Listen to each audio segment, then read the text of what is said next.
علاقوں کے اندر یہ ضرور ہے کہ آپ اپنے تحفظ کا ضرور خیال کریں کہ ظاہر ہے کہ سیکورٹی کا جو معاملہ ہے، آپ کی سیکورٹی ہمارے لیے بہت امپورٹنٹ ہے، but there are other means جس کے ذریعے سے آپ کی سیکورٹی، آپ اس میں کوئی ڈسپشن کر سکتے ہیں، اور آپ جائیں اور دبائیں ان کو.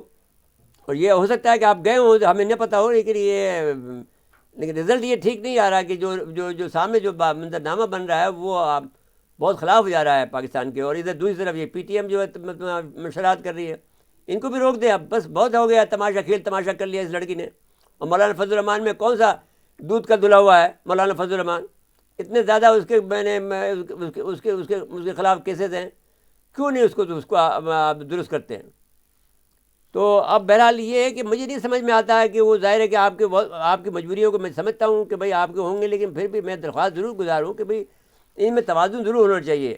ان کو سمجھا دیا جائے یا ان کو دبا دیا جائے، ان کو ڈرا دیا جائے، ان کو بہکا دیا جائے، کچھ بھی کریں آپ ان کو روکیں. ان کی جو روز یہ جو جلسے کرتے پھر رہے ہیں، لانگ مارچ کی دھمکیاں دیتے پھر رہے ہیں، یہ کس کی ضرورت ہو سکتی ہے کہ جیل کے سامنے مظاہرہ کریں؟ یہ تو آپ ہی کے زمانے میں ہو رہا ہے کہ لوگ آپ کو دھمکیاں دے رہے ہیں. کمال کی بات ہے چیز صاحب، یہ تو ایسی بات ہے، ٹھیک بات نہیں ہے. جی چلیے جین صاحب. آپ نے جو فضل الرحمان صاحب کی بات کی نا، ان کے لیے ایک ٹینشن بڑھ گئی ہے. شیرانی صاحب لاہور میں نہیں، میں جان رہا ہوں شیرانی صاحب شیرانی صاحب 6 سال تک نظریہ پاکستان اسلامی نظریاتی کونسل کے صدر رہے ہیں. جی، وہ بہت زیادہ متحرک آدمی ہے، بہت زیادہ اچھا آدمی ہے، اور اس کے دامن پہ کوئی داغ نہیں ہے. جی، اس نے کوئی مال نہیں بنایا جو مولانا فضل الرحمان بناتے پھرتے رہے، پہلے دن سے بناتے پھر رہے ہیں. ان کو تو پیسے باہر سے آتے تھے، جو ضیاء الحق مرون نے مجھ سے خود بتایا. اب اس کی تصدیق تو ایسا ہی کرے گی نا. تو میرے صاحب اتنے سال ہو گئے، وہ تصدیق اب تک ہوئی نہیں ہوگی؟ بھائی یہ لوگ، بات یہ ہے کہ ان کا جو اسٹائل ہے کام کرنے کا، یہ بہت طویل پلاننگ کرتے ہیں اور لوگوں کو کھیلنے دیتے ہیں، اور ان کے ذریعے سے ان کا فائدہ یہ ہوتا ہے کہ وہ ان کے ذریعے سے جو معلومات ملتی ہے وہ انڈیا کے بارے میں، وہ بتاتے جائے کہ انڈیا میں اپنا آدمی بھیجیں، ان کے ذریعے سے مل جاتی ہے. تو جو ان سے رابطہ کاری ہوتی ہے اس سے پتہ چل جاتا ہے کہ کیا ہو رہا ہے. تو بہت کچھ انہیں ظاہر ہے کہ بھئی ان کی، اب ظاہر ہے کہ ہمیں تو نہیں معلوم نا کہ ہم تو صرف چھوٹی چھوٹی باتیں جانتے ہیں، جو کہ ادھر کی جو سنی سنائی باتیں ہیں. تو ظاہر ہے کہ کوئی نہ کوئی وجہ تو ہوگی نا ان کو کھلا چھوڑا ہوا ہے. لیکن میرے صاحب وہ جو پہلے جو اس موضوع سے ہم نے پروگرام کا آغاز کیا تھا، بلوچستان میں جو واقعات ہے نا، وہ اس میں ایک تسلسل ہے، لیکن کوئی نظر نہیں آ رہا کہ نیٹ پر ختم کیا گیا اس میں ہو. ایک بڑی بات کمی جو ہے وہ ہماری چیف کی جو موومنٹ نہیں ہے. پہلے راہی شریف صاحب جب ہوتے تھے وہ بہت تیزی سے موومنٹ کر اپنے لوگوں کو ہمت دلاتے تھے. جی، اور وہ موومنٹ ہمارے چیف کی نظر نہیں آتی. اس کی وجہ ہم سمجھ سکتے ہیں کہ بھئی ہمارا چیف جو ہے وہ بہت سے معاملوں میں الجھا ہوا ہے. یہ درست ہے بات یہ کہ وہ اس وقت کے جو راحیل شریف کے معاملات نے، راحیل نے تو صرف ایک فیصلہ کیا تھا APS کے بعد میں کہ بھئی ان کو ٹھکانے لگانا ہے، تو انہوں نے ٹھکانے لگا دیا تھا. نہیں، ان کے اوپر تو ابھی اس وقت دوہرا بہت بوجھ سے ہے. معاملات بھی ہیں جو کہ وہ سیاسی معاملات کو دیکھ رہے ہیں کہ وہ نالائق حکومت ہے، نالائقوں کا بوجھ بھی اٹھا رہے ہیں نا، تو یہ ایک مسئلہ ہے. یہ بات ٹھیک ہے، لیکن اب بھئی یہ تو ایسی معاملہ ہے نا کہ یہ پھر آگے جا کے تو تباہی مچا دے گا نا.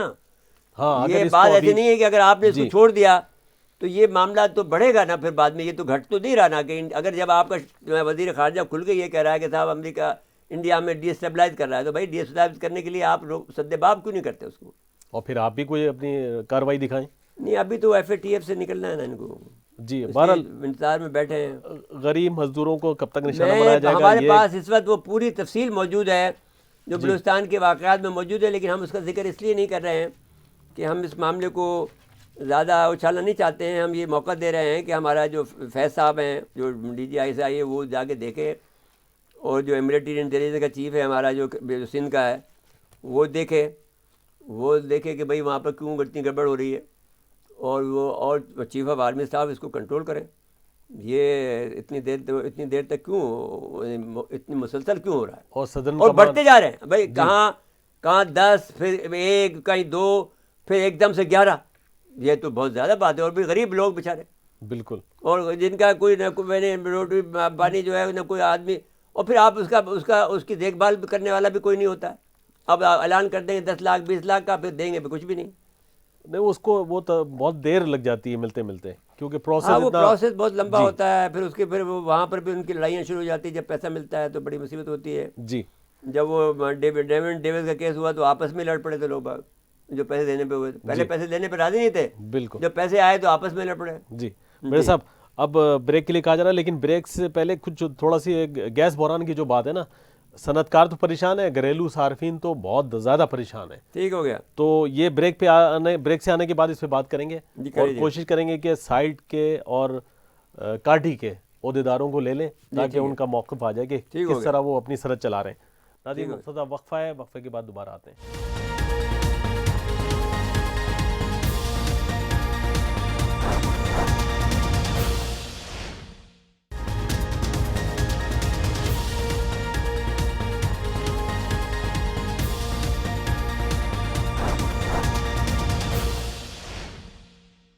ایک دفعہ پھر پروگرام میں خوش آمدید کہتے ہیں. بات ہو رہی تھی گیس بحران کی. پھر صاحب سلیم الزماں صاحب کاٹی کے نئے صدر ٹیلی فون لائن پر موجود ہیں. جناب محترم سلیم الزماں صاحب، آپ کو ہم خوش آمدید کہتے ہیں اپنے پروگرام میں. آپ پہلی دفعہ آپ آ رہے ہیں. بہت بہت شکریہ. صدر کاٹی کے جو صدر ہیں وہ ہم ہمیشہ بہت عزیز رہے ہیں، اور آپ کا آنا یہ پہلی دفعہ ہو رہا ہے ہمارے پروگرام میں. ہم آپ کو بہت خوش آمدید کہتے ہیں. شکریہ. اور یہ امید کرتے ہیں کہ آپ کا یہ سال جو ہے، جس میں یہ 2021 کا سال ہے آپ کے لیے، آپ اس میں کاٹی کے لیے بہت خدمات انجام کریں گے. ویسے بھی کاٹی جو ہے پورے جتنے بھی آپ کے کراچی میں 7-8 ہمارے جو بزنس کے ادارے ہیں، اس میں سب سے زیادہ متحرک ادارہ ہم کاٹی کو کہتے ہیں. ہر جگہ پر جا کر جہاں پر بھی ہم گئے ہیں، سائٹ میں گئے ہیں، نکاٹی میں گئے ہیں، لاٹی میں گئے ہیں، ان سب کو ہم نے بتایا کہ جو کام کاٹی کر رہے ہیں آپ اس کو فالو کریں. تو اب فرمائیے، اب آپ کا ہمارے پاس جو اطلاعات ہیں وہ یہ ہے کہ گیس کا بحران جو ہے وہ آپ کے پاس تک پہنچ گیا ہے، اور آپ کے بہت سے جو اب ادارے ہیں یا آپ کی بہت سی کمپنیاں ہیں وہ بند کر دی گئی ہیں. اس پر تبصرہ فرمائیے آپ. جی شکریہ جناب، آپ نے مجھے انوائٹ کیا اپنے پروگرام میں، اور آپ نے جو ہمارے بات کیا اس کے لیے آپ کو شکریہ ادا کرتا ہوں.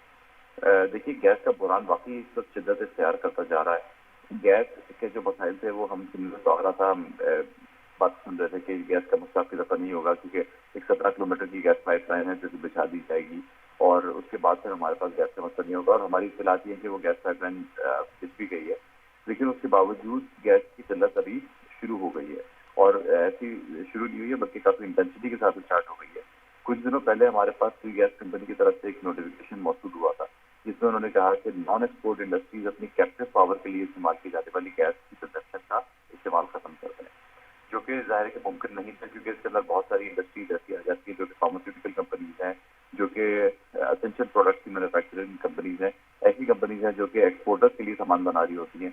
تو وہ اس کے لیے استعمال کیپٹو پاور کو اپنے بند کرنا ان کے لیے ممکن نہیں تھا، کیونکہ بہت ساری کمپنیز کے پاس الیکٹرک کا یا تو کنیکشن ہی اویلیبل نہیں تھا، یا پھر ان کے پاس اس کا اتنا لوڈ اویلیبل نہیں تھا. اچانک سے انہوں نے پہلی تاریخ سے یہ سلسلہ شروع کیا کہ پہلی تاریخ سے انہوں نے پولیس فورس کے ساتھ جا کے اور انڈسٹریز کو بند کرنا شروع کر دیا. کتنی انڈسٹری بند کی آپ کی؟ تقریباً کوئی 6 سے 7 انڈسٹریز کی تو ہمارے پاس رپورٹ آ چکی ہے. 6 سے 7 بہت بڑی انڈسٹریز ہیں. اس میں آپ کو بتا دوں کہ اس میں فوڈ پروڈکٹس بنانے والی بھی کمپنیز ہیں، اس میں فارماسیوٹیکل انڈسٹریز بھی ہیں. اب آپ بتائیے کہ فارماسیوٹیکل اگر انڈسٹریز کو فوڈ کا بھی بہت بڑی اہم، فوڈ تو سب سے اہم ہے بھائی. فوڈ بھی بڑی اہم ہے، فارماسیوٹیکل انڈسٹریز بڑی اہم ہے.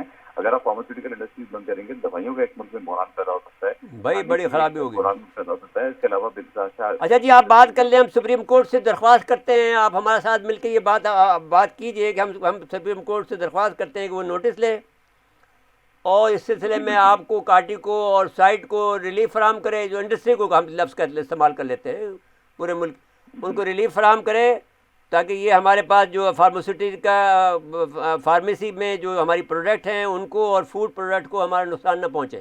ٹھیک ہے جی، بہت بہت شکریہ جناب. بالکل، میں آپ کے توسط سے یہ ریکویسٹ کرنا چاہوں گا تمام جو ذمہ دار ادارے ہیں ان سے کہ اس چیز کا سختی سے اس کا فوری طور پہ نوٹس لیں. یہ ایک بڑا ایمرجنسی مسئلہ ہے اور اس کا فوری ہنگامی بنیاد پر حل ہونا چاہیے. جی، بہت بہت شکریہ جناب محترم سلیم الزماں صاحب. آپ دعا کرتے ہیں، اور ہم کوشش کریں گے کہ آؤٹ سائڈ دی باکس بھی ہم آپ کے لیے کوشش کریں کہ یہ مسئلہ حل ہو جائے. جی، اب سائٹ کے ہمارے صدر سائٹ ہمارے برادر ہیں عبدالہادی صاحب. السلام علیکم.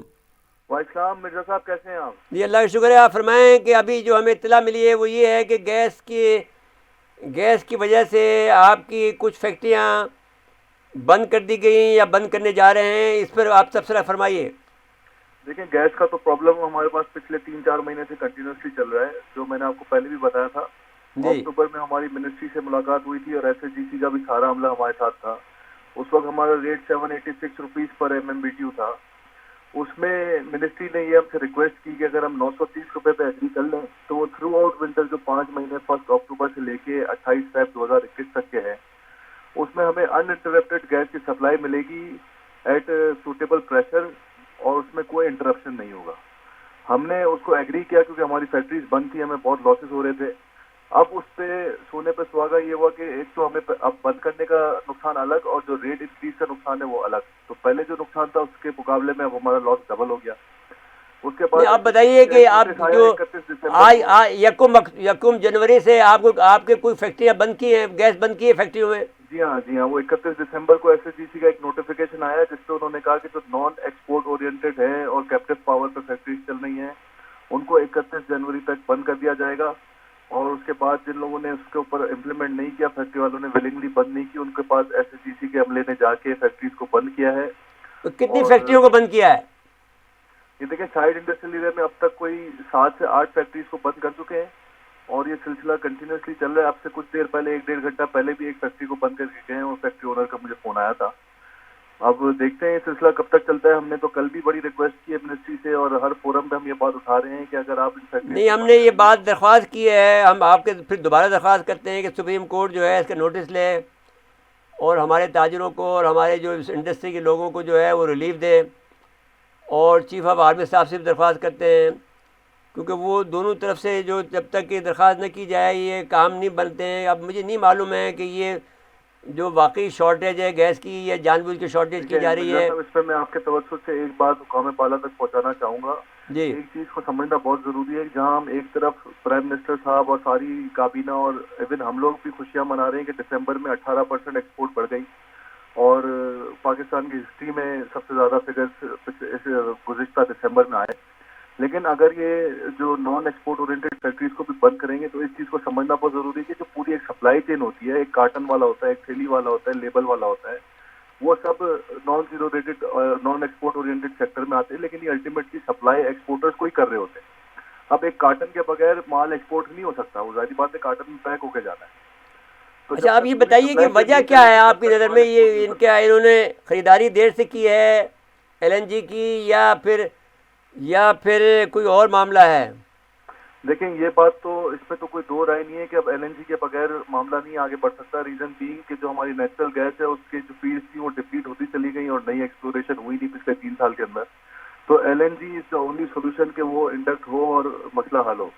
اب جب منسٹری سے ہماری لاسٹ میٹنگ جتنی بھی ہوئی اس میں انہوں نے ہمیں یہی شیورٹی دی تھی کہ ہمارے ٹائم سے کارگوز آ جائیں گے اور ٹائم سے ہم اس کو انڈکٹ کر لیں گے سسٹم کے اندر. بٹ انفارچونیٹلی وہ ٹائم سے نہیں آئے. پہلے 15 دسمبر کی ڈیٹ تھی, پھر فرسٹ ویک جنوری کی ڈیٹ تھی, اب 10 جنوری کی ڈیٹ دی ہے کہ 10 جنوری تک ویسلز پہنچ جائیں گے, پھر سسٹم میں LNG کو انڈکٹ کریں گے. تو اس میں کوئی دو رائے نہیں کہ LNG آنے میں ڈیلے ہوا ہے اور اس کے اوپر نوٹس بھی لینا چاہیے پرائم منسٹر صاحب کو, اس کی پوری انکوائری ہونی چاہیے. کیا پرائم منسٹر نوٹس, ان کی غلطی سے تو ہو رہا ہے نا ساری باتیں.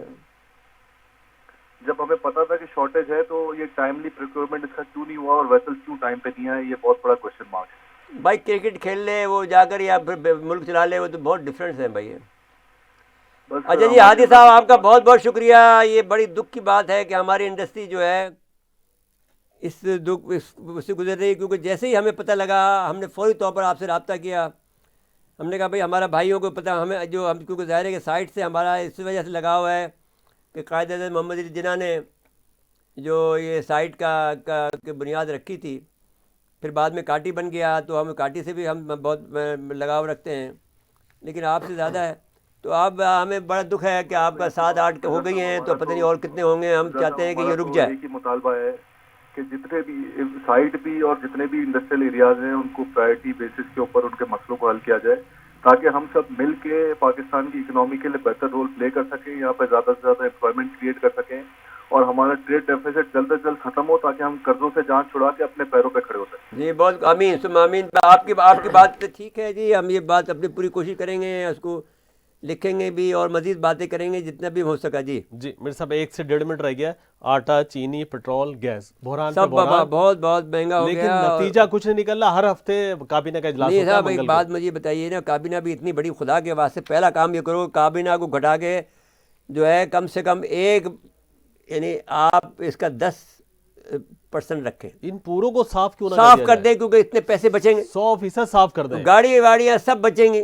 آپ نے وہ گاڑیاں 4 گاڑیاں بیچ دی, وہاں گھوڑے بیچ دیے, آپ نے بکریاں بیچ دی, وہاں بھینسیں بیچ دیے, بیوقوفانہ حرکتیں کی ہیں. تو بھینسیں بیچ کے بھائی دیکھیے آپ کچھ اور لیا گیا, وہ میں بولنا نہیں چاہ رہا. دیکھیے آپ مسئلہ یہ ہے کہ اتنا بڑی کیبنٹ کے ساتھ میں بیٹھ کے کیا کریں, 4 5 6 10 وزیر کافی ہیں. اصل تو وزیر کم ہی ہے, لیکن جو مشیران ہیں نا, جو آ کے روزانہ ٹی وی پہ بیٹھ کے 3 دفعہ دن میں ان کو کک لگاؤ اس لیے کہ وہ بیکار لوگ ہیں, بول رہے ہوتے ہیں, جھوٹ بول رہے ہوتے اور ہیں. جھوٹ بھی کیا, اور ان کی حیثیت کیا ہے, مطلب ہے کہ نہیں ابھی تو حیثیت ہے اب بھائی وزیر ہے, بات یہ ہے وزیر کہ کے اصل عہدے پہ. مسئلہ یہ ہے کہ اس عمران کا مسئلہ یہ ہے کہ جتنے بھی انہوں نے پیسے, ایک شوکت خانے میں ہاسپٹل کیا بن گیا ہے کہ بس ایک عذاب بن گیا ہے کہ ہر آدمی کو جس نے شوکت خانے کا فنڈ ریز کیا ہے وہ مال اس کو بنا لا کے گورنر بنا دیا, اس کو لا کر کسی اور عہدے پہ لا کے بنا دیا, مشیر بنا دیتے ہیں, ہر ایک بات مال بنا رہا ہوتا اب ہے. جو بھی آدمی دیکھو وہ جس کو بھی دیکھو وہ مشیر بنا بیٹھا ہوا ہے, اس کا جو بھی جس نے بھی فنڈ ریز کیا. ان ساری ٹیم میں ویسے ایک شریف آدمی جو گورنر آپ کہہ رہے تھے نا, چودھری سرور صاحب پنجاب اس کے کو میں نے گورنر, بتایا تھا نا وہ شریف آدمی, بھائی اس کو جب میں نے کہا تھا صاحب آپ کو کام نہیں کرنے دیں گے, تو ابھی مجھے وہ پیر و مرشد کہتا ہے اس بات پر. نہیں وہ شریف آدمی ہے, لیکن باقی لوگ تو سب موقع پرست, کام مطلب جگہ ڈھونڈتے ہیں کہاں پہ دیہڑی لگے گی, اور خوب بس لگاتے زین ہیں. صاحب ٹھیک ہے نا, تو پھر اب سوال یہ ہے کہ اب یہ اور ایک اب آدمی مسئلہ یہ ہے کہ کیا کریں, کوئی آدمی ان کے پاس الٹرنیٹ نہیں ہے, کوئی ان کے پاس منصوبہ نہیں دیکھیں نا ہے. مرزا صاحب, یہ لوگ بھی اپنے بھائی جو ہیں, یہ اوپر کا ان کا خالی ہے, ان کے جو اپنے جو 342 ارکان ہے اسمبلی, مطلب 342 کم ہوتے ہیں لوگ, اس میں سے کوئی آپ کو آدمی نہیں ملتا ہے. اور پھر ویسے بھائی اس کی سوچ ایسی ہے نا کہ ایک آدمی جو ہے نا اکھڑ ہے, اب انہوں نے پتہ نہیں کس اس بات پہ رکھا ہوا ہے کہ بھئی جو آئندہ کا زمانہ آنے والا. بہرحال ایک بات ہے کہ بھئی ہم چپ ہو جاتے ہیں اس لیے کہ بھئی یہ لوگوں کی بہرحال یہ الٹیمیٹلی یہ لوگ جو ہیں رزلٹ دے دیتے ہیں, تو اس لیے ہم چپ ہو جاتے ہیں کہ اچھا لیٹ اس سی کہ اللہ کرے کوئی رزلٹ آئے. لیکن ویسے میرے صاحب وہ جو مشیروں کی بات ہو رہی تھی نا, ندیم افضل چند صاحب ایک قابل آدمی ہیں, ان کو ذرا فوڈ سیکیورٹی دینی چاہیے تھی. فوڈ سیکیورٹی دیتی آپ نے ان فخر امام صاحب کو, ان سے چلا جاتا ہے. بھائی بیچارہ غریب آدمی ہے, وہ اس کو اپنے بڑھاپے کا وقت تو اب یہ ٹائم نہیں ہے نا ایسے چیزوں دینے کا, یہ وقت نہیں ہے. لیکن وہ چاہیے چند جو ہے وہ اچھا آدمی ہے جی, اور وہ بہت صاف گو اور بے باک آدمی ہے, بے باک بھی ہے اور کلین بھی ہے. جی میرے صاحب بریک کے لیے کہا جا رہا ہے, بریک کے بعد آئیں گے تو پھر اگلے موضوع پہ بات کریں گے. جی ناظرین مختصر وقفہ ہے, وقفے کے بعد دوبارہ آتے ہیں.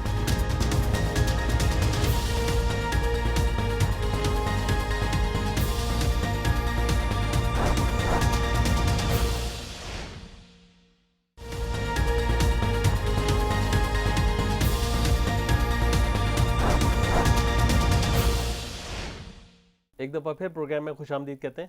میرے صاحب اگلے موضوع پہ آ جائیں. جنرل اعجاز اعوان صاحب ہمارے ساتھ ٹیلی فون لائن پر موجود ہیں. جی السلام علیکم جنرل اعجاز اعوان صاحب. وعلیکم السلام. اچھا جی فرمائیے, مشرق وسطیٰ میں کشیدگی جو ہے بڑھ رہی ہے روز بروز. اسرائیل جو ہے وہاں پر اپنی شرارتوں سے باز نہیں آ رہا ہے, اگرچہ یہ قرب قیامت کی نشانیاں ہیں, لیکن پھر بھی اگر آپ دیکھیں تو یہ بہت زیادہ نہیں ہو گیا ہے. دیکھیں بات یہ ہے جی کہ جو اسرائیل کی حکومت ہے, اس کو پریزیڈنٹ ڈونلڈ ٹرمپ اور جیرڈ کوشنر کی وجہ سے ایک بہت بڑا بوسٹ ملا ہے, جو بڑے عرصے سے نہیں ملا تھا, اور قدرے ریسٹرینٹ ایکسرسائز کرتی تھی اوباما رجیم بھی اور اس سے پہلے بھی. لیکن انہوں نے ان کو ایک ایسا بوسٹ دیا جس کی وجہ سے ان کا جو پرانا ایک ڈیزائر ہے کہ گلف ہو مڈل ایسٹ ہو, اس کو یہ ڈومینیٹ کریں.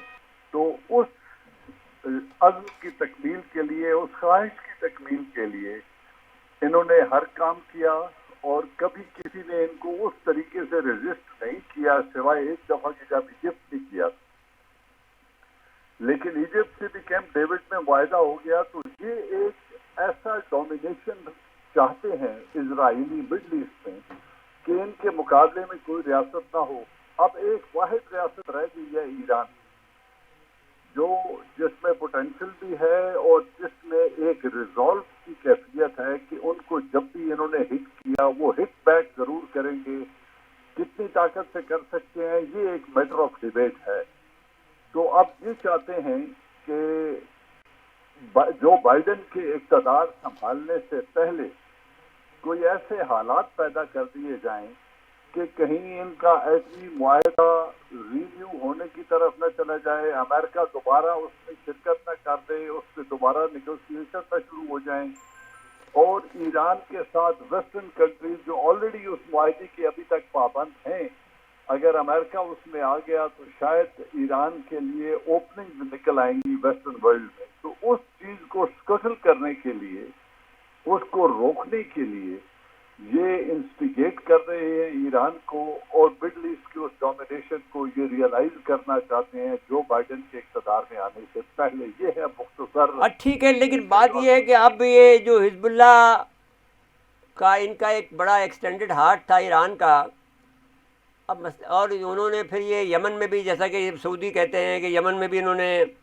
حزب اللہ کو ٹائپ کی کچھ تنظیم بنانا چاہتے ہیں, وہ تو ایکٹیویٹ ہوتا ہوا نظر نہیں آتا ہے, کیونکہ ایران میں جو حزب اللہ ہے میرے خیال میں شام میں اس کو کافی بڑی ضرب لگی ہے, یا پھر وہ لبنان میں مجتمع ہو نہیں پائے ہیں, یا پھر ان کے پاس مناسب اسلحہ نہیں ہے. جو ریئیکشن آنا چاہیے تھا, جو ان کا جو سب سے بڑا جو قاسم سلیمانی جو ان کا بڑا جو ہمارے یہاں تربیت دیا. ایک عجیب بات ہے عوان صاحب کہ جنرل مرزا اسلم بیگ یہ کلیم کرتے ہیں کہ ہمارا بچہ تھا, ہم نے اس کو تربیت کر کے بھیجا تھا, اور وہ بڑے ان کے مداح ہیں, وہ کہتے ہیں میرا بچہ ہے. تو یہ عجیب بات ہے کہ جو بھی بڑا آدمی بن کے جاتا ہے وہ پاکستانی فوج کی تربیت یافتہ ہوتا ہے. یہ بات بڑی عجیب بات ہے. اور قاسم سلیمانی صہیونیت کے عزائم میں بڑی رکاوٹ تھے, تو انہوں نے ان کو مارا تھا. تو اس پر بھی فرمایا کہ یہ لیکن وہ باتیں پھر ہمارے خلاف بھی کرنے لگا تھا. لیکن وہ پھر جب ہم نے جنرل مرزا اسلم بیگ سے پوچھا کہ بھئی ہمارے خلاف تو باتیں کر رہا, کہ کتنی بھی باتیں وہ کر لے لیکن لڑے گا پاکستان کے لیے, یہ صحیح بات ہے؟ دیکھیے جی, میں جنرل اسلم بیگ صاحب کے کب یہ اسٹوڈنٹ رہے ہیں, کیونکہ ایک زمانے میں ایرانی آفیسر ٹریننگ کے لیے پاکستان آیا کرتے تھے, کمانڈ اینڈ اسٹاف کالج میں بھی اور انفینٹری اسکول میں بھی وہ تربیت حاصل کیا کرتے تھے. مجھے اس کا تو علم نہیں ہے کہ وہ کب پاکستان میں آئے اور کب انہوں نے تربیت کی. غالباً اس وقت بی ایس ایف کالج ان کی تصویر موجود ہے ہمارے پاس, انہوں نے خود دی ہمیں. ہوگا یقیناً ہوگا, میں اس کو ڈینائی نہیں کر رہا ہوں. میں صرف یہ کہہ رہا ہوں کہ اس طرح سے تعاون تو رہا ہے, اور یقیناً ہمارے پاس ایجپٹ کے افسرز آتے تھے, پیلسٹائن کے افسرز آتے تھے یہاں تربیت کے لیے, سیریا سے افسرز آیا کرتے تھے, خود سعودی اور یو اے ای کے افسر ٹریننگ کے لیے ہمارے ٹریننگ ملٹری انسٹیٹیوشن میں آتے رہے ہیں, اور اب بھی آتے ہیں کئی ممالک سے.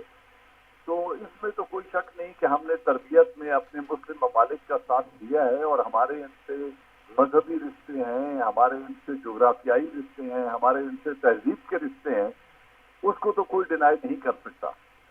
لیکن یہ جو بات آپ کر رہے ہیں کہ انہوں نے قاسم سلیمانی کو شہید کر دیا, پھر ابھی ایک ان کے نیوکلیئر سائنٹسٹ کو مار دیا کر دیا, جی, اس کے اوپر میرے خیال میں ایران کی طرف سے بھرپور ریسپانس نہ آنے کی ایک وجہ یہ ہے کہ وہ جو بائیڈن کا اقتدار سنبھال کے امریکن پالیسی کا رخ دیکھنا چاہتے ہیں کہ کیا امریکہ ان کی طرف بڑھتا ہے یا وہی پالیسی اپناتا ہے جو ڈونلڈ ٹرمپ نے اپنائی ہوئی تھی. تو دیکھیے میں آپ سے ایک گزارش کرنا چاہتا ہوں, کیونکہ میں آپ سے صرف تجزیہ نہیں لینا چاہتا, میں آپ سے گفتگو کرتا ہوں ہمیشہ.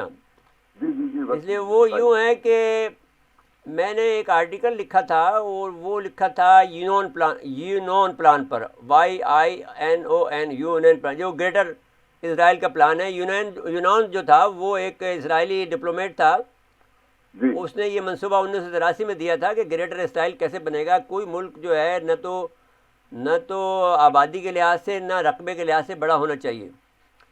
اب وہ اس یونین پلان کو جو ہے ہم کرنل پیٹر راف پلان بھی کہتے ہیں, ہم اس کو کلین واش بھی کہتے ہیں, ہم اس کو جو بائیڈن پلان بھی کہتے ہیں. اب میں یہ پوچھنا چاہتا ہوں آپ سے کہ اگر یہ بات میں نے آج نہیں لکھی ہے, یہ بات میں نے 2006 میں یا 2007 میں لکھ دی تھی. اس کتاب میں نے یہ کہا تھا کہ یہ گریٹر اسرائیل کا منصوبہ ہے, اور اس میں جو بائیڈن کا بھی اس کا نام آ رہا.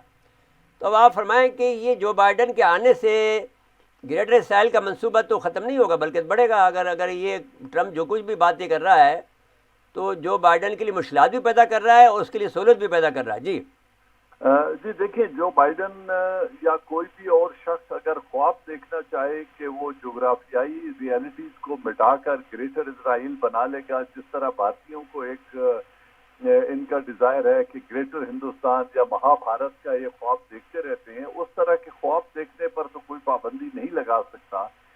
لیکن آج 21ویں صدی میں جغرافیہ تبدیل کرنا اور ریاستوں کو مٹا کے اپنی ریاست کو پھیلانا، یہ ایک بڑا مشکل مرحلہ ہو گیا ہے. اس میں بہت بڑے بڑے اتحاد بن سکتے ہیں، بہت سارے اسٹیٹس کے انٹرسٹ کلیش کرتے ہیں.